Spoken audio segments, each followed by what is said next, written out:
What's going on, guys? Welcome back to another video. It's your man Jay. So I haven't discussed the Apple event from the other day. I'm recording this video the 22nd of April. You can purchase the new devices that they offer, the new iMac, the new color purple for the iPhone 12 and 12 mini. Why that actually was nice, a nice surprise. You know what I'm saying? Like they brought out a new purple leather case, some new purple accessories.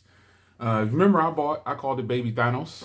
I bought both of the green and the purple iPhone 11, and this is something that probably caught a lot of people off guard with the purple iPhone. But the purple iPhone actually looks like it's going to be really nice in the color, because really all you're buying is the color.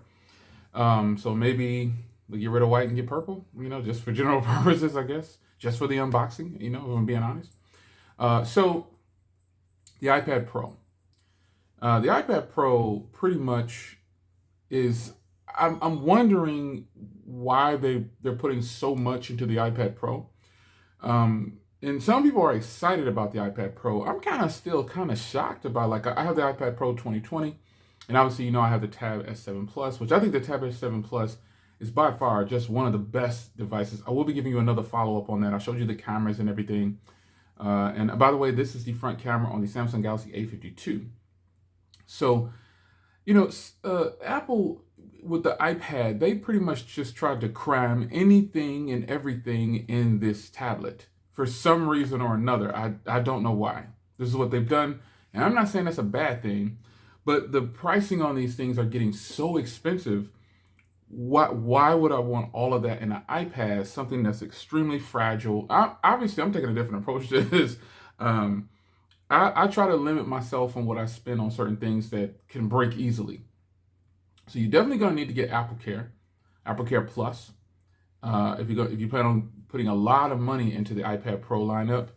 And just so you know, T-Mobile is offering $200 Visa card if you buy their version of the iPad Pro. They're going to give you $200. They just ask that you activate it within 30 days. So, but the iPad Pros are nice, but honestly, I'm not buying one of the new iPad Pros. I don't really have a need for it, or I don't feel the need to switch out and trade in my iPad Pro 2020 to get one of the newer versions. I just don't think I'm ready yet. So, I don't really see the purpose of that for me yet. But it's nice to see that they're getting the 12.4-inch model is obviously the one that they want you to buy, because it has all the newer display technology, and you can get it 2 terabytes on an iPad. Now there is a person out there that this device is for. Let's be clear here. I'm not knocking the iPad in any kind of way, but I just think that there's someone out there who this is for. It's just not. I can't see myself spending $2,000 on an iPad. No way. Just not happening. Then I got to get Apple Care Plus. You know what I'm saying? I could almost hit $2,500, almost $3,000, just that alone. So, but nonetheless, they did bring out the new iMac. Now, some people are excited about this new iMac, and I'm excited about it too. However, I'm kind of, again, looking at it from a consumer standpoint, or a techie versus a consumer decision making. Why would I want to get this new iMac when I can get a Mac Mini?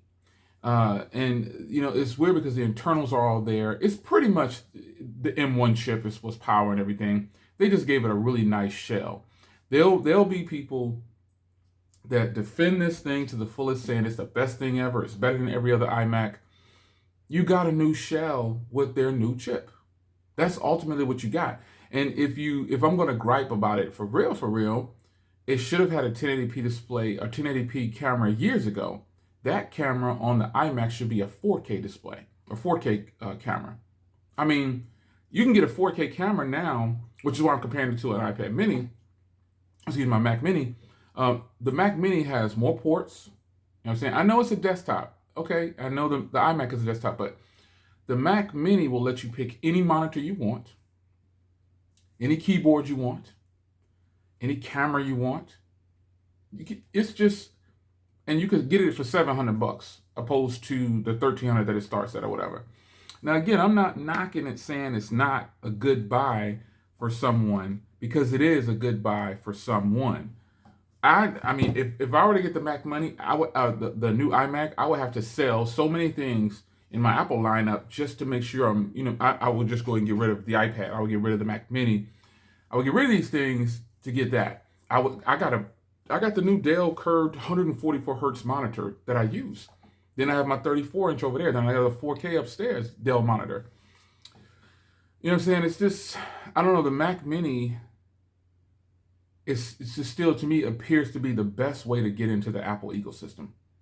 And it's the best way to stay in because you have full control over what goes with it. Now, I like how they did this though. I wonder if they're going to sell that keyboard with the Touch ID on its own, because I would grab one of those. See, the reason I'm saying that is because I got on my Mac Mini sometimes says, "Do you want to sign in with your finger?" And I'm like, what? I don't even have a way to sign like this. Maybe it's something linked with my iPhone or something. I don't know, but nonetheless, I will be able to do. I will have Touch ID on my Mac Mini. So if they sell the keyboard separately, rest assured, you will see a video on that for sure. So, quick discussion video. The iMac is beautiful. It comes in all these colors and everything. Fellas, watch out with that red one because it's actually pink on the front and looks like it's like red on the back with a pink stand. I don't know. But all the colors look good. I'm not saying pink is a bad color. I don't know that I can rock a pink and white because it's facing you. You know what I'm saying? The back of it, I think, is red, but it's pink and white facing you with a pink stand. I don't know. The iMac is clean. And another gripe I have about the iMac is that they limited it to a 24-inch, which means that because the other one, there's two versions. There was a 21 and a 27. So they're gonna go and go in the middle and go with 24. And thin it out and just do everything. I think they should have. Just went with a 30-inch. If they were just going to do one model and make it that thin and make it all screen like that, go with a 30-inch. Why not? And it's a 4.5K display. Let's give it a 30-inch 5K display. Why tone it back a little bit? The chip can actually handle it. You know what I'm saying? So it's strange that they took that approach to it. You know what I mean? I don't know, man. I'm just telling you how I feel outright. This is how I feel about this event. It was a good event. I like these pre-recorded virtual events so much better because we were not waiting on people to get cheers and screams. Oh, I'm not even in for that. So I think they did a good job with the event. I'm totally surprised by the iPhone 12 purple. And I'm excited for that. I'm excited for the iMac. I'm excited for the iPad Pro lineup. But of all the devices, I mean, I think people are really excited about the iPad Pro. But I don't see the reason to get rid of my iPad Pro at the moment, so it's got to stay. And then, as far as the iMac goes, if I get one of those, because you know me, I'll say I'm not getting it, then I'll turn around and get it. So right now, I'm not saying that I'm not going to get an iMac though. But honestly, I have a Mac Mini, so if I get an iMac, more than likely, I'll probably get the blue or the green, and then I'll sell this Mac Mini M1 chip. I'm not going to have all these. I have so many laptops that are like my Asus is my favorite laptop. Super powerful. It doesn't edit and produce things as fast. It doesn't produce things as fast as the M1 chip, but it's still a boss up computer. And it's 512 gigs, 16 gigs of RAM, 11th gen Core. I mean, it's flowing. So I think that if in fact I do pick up an iMac, bars. It's just embedded in me, son. I would sell the Mac Mini. I guess I'll take offers on the Mac Mini if you just really. I guess I'm not, folks. I live like this. This is all material stuff. It's not gonna. No one's gonna be stuffing cell phones in my casket or put that monitor up there. He would have loved that. It's not how it works. So, what are your thoughts on me switching out the Mac Mini to an iMac? And then I can hook up another, because I got two 24-inch 4K monitors or whatever, so I'll hook those up or whatever on the side. I don't know. But what are your thoughts on that? And what are your thoughts on the purple iPhone? What are your thoughts on the iPad Pro lineup? It's your man, Jay. I'll see you in the next video. And I think it's going to be on. Take care.